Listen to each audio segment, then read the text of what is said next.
Prvo svjetsko prvenstvo u fudbalu 1930. godine bilo je istorijski sportski događaj, ali sve što se oko njega i zbog njega događalo u svetu i kod nas bilo je vrlo uzbudljivo, pa čak i dramatično.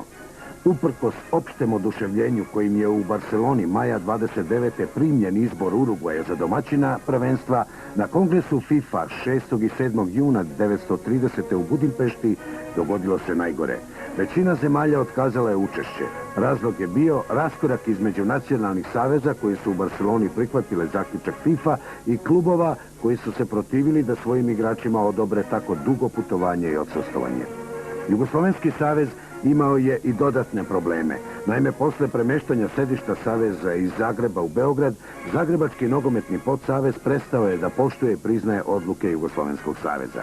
I kada je već izgledalo da će i naš savez morati da otkaže put u Montevideo, selektor Boško Simonović pribegao je posljednjoj mogućnosti, sastavio je reprezentaciju isključivo od igrača iz beogradskih klubova, zatim trojice Beograđana koji su kao prvi profesionalci igrali u Francuskoj i Novosađanina Bože Markovića iz Vojvodine.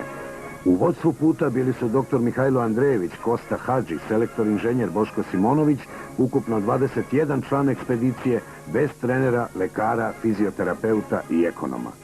Putovalo se 3 dana vozom do Marseja, potom 16 dana poluteretnim brodom Florida do Rio de Janeira, da bi u Montevideo stigli 8. jula 1930. posle 22 dana putovanja. Prvu utakmicu na prvenstvu Jugoslavije odigrala 14. jula na stadionu Nacional protiv Brazila. Već na početku utakmice, tačnije u 21. minutu, Jugosloveni su šokirali publiku. Aleksandar Tirnanić je doveo plave u vodstvo od 1:0, a kada je 9 minuta kasnije Ivica Bek postigao i drugi gol za Jugoslaviju, publika je počela da navija za plave. Brazilci su u drugom poluvremenu krenuli na sve ili ništa, u 51. minutu Preginjo je smanjio na 2:1, ali od tog trenutka do kraja utakmice naš golman Milovan Jakšić činio je čuda na golu.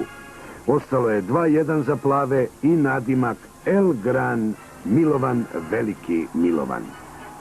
3 dana kasnije na istom stadionu Jugoslavija je golovima Ivice Beka, Moše Marjanovića i Đokice Vujadinovića ubedljivo savladala Boliviju sa 4:0. Kao prvaci druge grupe Jugosloveni su u polufinalu igrali sa domaćinom Urugvajem, pobednikom treće grupe. Utakmica Urugvaj-Jugoslavija donela je rekordan prihod na prvenstvu, za ono vreme fantastičnih $35.057. Urugvajci su naravno bili favoriti, ali već u 5. minutu 100.000 ljudi na stadionu Centenario prosto je zanemelo, jer je Đokica Vujadinović postigao vodeći gol. Ali tog časa na scenu je stupio 12. igrač Urugvaja, brazilski sudija Almeida Rego. On je najpre poništio po opštem mišljenju potpuno regularni gol Jugoslovena, a potom priznao 2 neregularna pogotka za domaćine. Konačan rezultat 6:1 za Urugvaj, a opšta konstatacija neutralnih posmatrača bila je: Jugoslavija je moralni pobednik.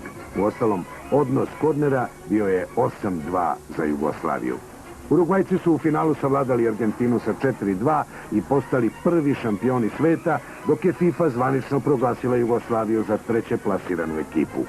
Posle 2,5 meseca odsustvovanja, urugvajska ekspedicija vratila se 1. septembra 1930. u Beograd, gde im je priređen nezapamćen doček.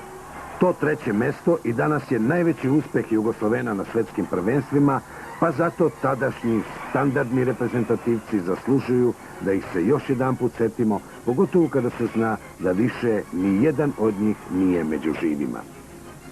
Golman Milovan Jakšić, nezaboravni El Gran Milovan, rođen 909. u Kolašinu, branio je za beogradske klubove Soko i Bask, a 2 godine proveo je i u Praškoj Slaviji.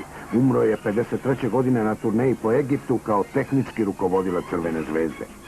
Kapitan reprezentacije dr. Milutin Ivković, nezaboravni Milutinac, rođen 906. u Beogradu, jedan od najboljih bekova koje smo ikad imali. Sa 24 godine i 133 dana bio je najmlađi kapiten na prvom svetskom prvenstvu. Po majci Mili, unuk vojvode Putnika, streljan je 43. u Jajincima kao ilegalac. Levi bek Dragan Mihajlović, među navijačima onog vremena poznat po nadimku Vampir, rođen 906. u Aleksincu, igrao za BSK, a pred kraj rata emigrirao u Australiju gde je 85. i umro.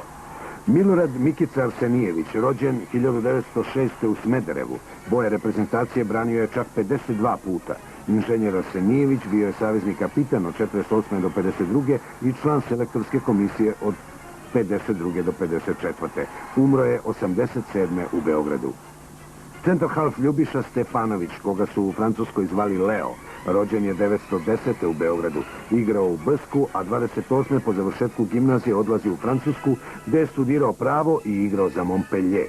Posle Drugog svjetskog rata ostao je da živi u Nici, gde je i umro.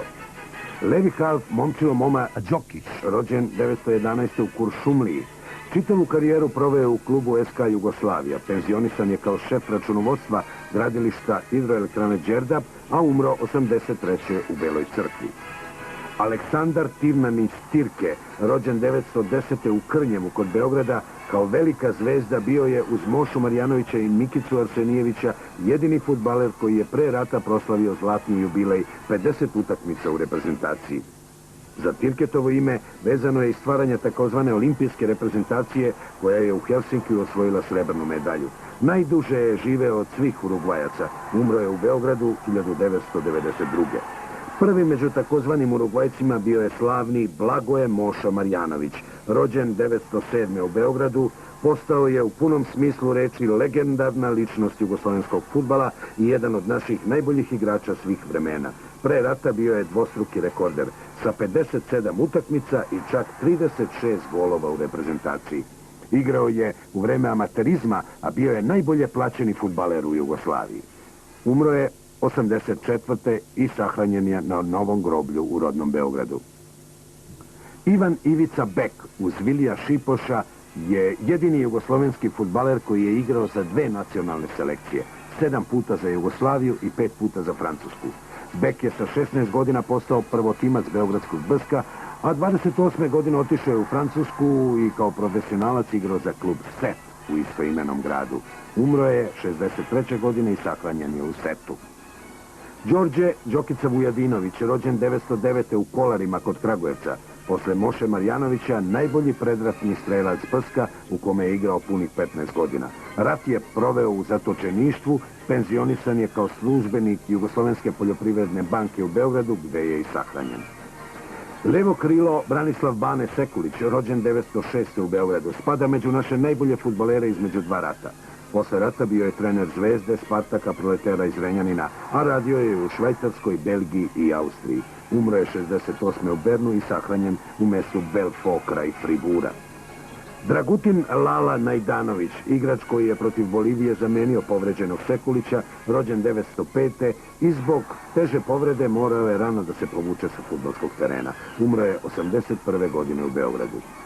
To su dakle ti naši fudbalski koreni kakve malo koja nacija u svetu ima. Prvu utakmicu posle Drugog svjetskog rata Jugoslavija je odigrala 9. maja 1946. u Pragu na godišnjicu Dana pobede nad fašizmom. Revanširali smo se našim nekadašnjim fudbalskim učiteljima Čekoslovacima pobedom od 2:0 golovima koje su dali Kosta Tomašević i Rajko Mitić. Tada je i počelo stvaranje reprezentacije koja će 49. u kvalifikacijama sa Izraelom i Francuskom izboriti pravo učestvovanja na 4. prvenstvu sveta u Brazilu 50. godine. Naročito je dramatično bilo u susretima sa Francuzima. Naime, pošto je i u Beogradu i u Parizu bilo 1:1, igrala se majstorica na neutralnom terenu u Firenci. Jugoslavija je pobedila sa 3:2 tek u posljednjem minutu produžetka. U Brazilu smo najpre savladali Švajcarsku 3:0, potom Meksiko 4:1, da bi u odlučujućoj utakmici za prvo mjesto u grupi na popularnoj Marakani domaćin Brazil pobedio Jugoslaviju sa 2:0 i kvalifikovao se za dalje takmičenje.